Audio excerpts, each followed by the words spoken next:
Good morning, it's Jonathan Bauer with the morning debrief. It's the 27th of April, Wednesday the 27th of April. Current time is 7:28. A good night last night on US equities. They surged, the S&P actually surged to its highest level since June 2008, purely on back of optimism surrounding the current reporting season.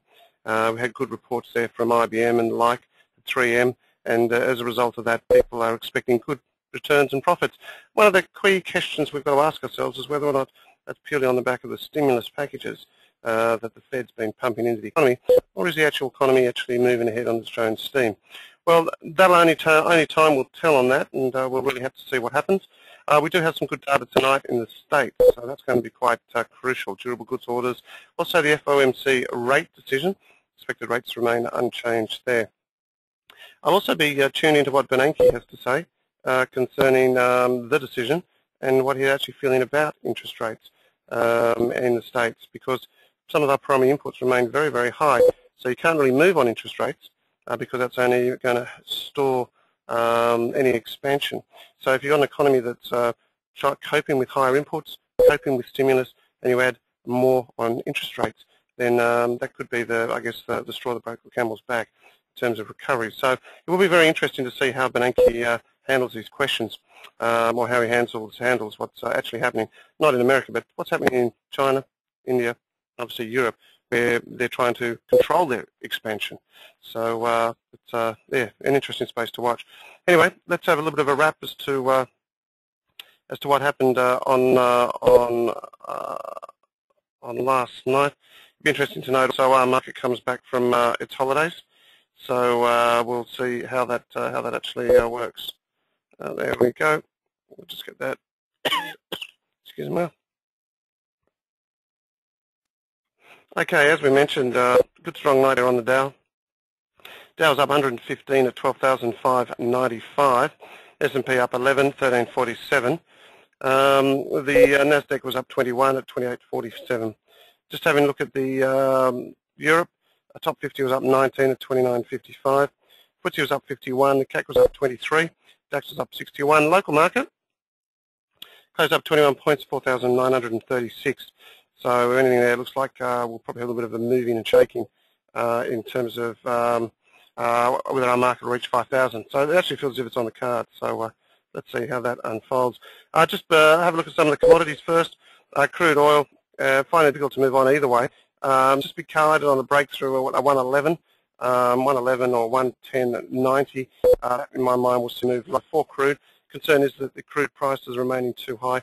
That will stall any growth forecasts. Copper up to, it's a bit of a big move from 425 yesterday. That's purely on growth forecasts, and obviously we need to see it break 425 in order to rosy about a move on for copper. We did expect it actually to trade lower, but those earnings reports certainly shifted sentiment. Having a look at gold. Gold 1506, quite a volatile night last night. Broke through early, and then as we traded down to that 1496, quite a bit of bounce back there. Expect to remain positive there. Certainly to clear out. Silver is a bit of an interesting one. Big move lower, but I think people are only going to see that as an opportunity to buy some at these levels, and the expectations are for it to continue to trade a little bit higher. So the way it's trading at the moment, I think you'll probably see that'll have the 10. But want to have a look at buying it. You can buy it here with a stop, obviously below that low there. Just a little bit of a short-term trade. Righty-ho. Now what happened? All the softs. Just have a quick look at those. Corn. We do think there's a concern developing in America, with what's happening there in terms of their planting season. So probably like to see corn to trade higher, as with wheat and soybeans. So keep an eye on that complex. We remain long. And just have a look at that dollar index. Dollar still looks pretty bad, pretty weak, US dollar. There we go. Had a big bounce the other night, and but that does look like it's an hourly chart, looks of it. Let's just check there. Yeah, it is. But have a look at that. When you look, it does feel like that just feels as if dollar remains relatively weak, even though momentum indicators remain pretty low. But the trend seems pretty set there. Okay, local currency went to a new high last night, 107.85. What can you say? Just keep them going. There is concerns now, a few reports, particularly the Deloitte's business climate report basically saying that the effects of the high dollar are a little bit of a concern, and it should see a little bit of slow growth. We support that as well. But Aussie, as you can see, just keeps on going. Try and book some of those dollars for any US holidays. So I think that's probably next on the cards. Okay, now looking at the local market, up 16.4936. Expectations, I think, Stephen, with this bit of gap information there, are that it will trade to the top side. Let's see, BHP and Rio in London trading relatively flat, but at the moment she looks a little bit strong. So that we've mentioned that. In terms of economic numbers now, just quickly, tonight I think is going to be quite interesting, or today anyway, CPI in Australia. Let's see if we're importing any inflation. Our numbers do look quarter on quarter to be a little bit more aggressive, as does the year on year.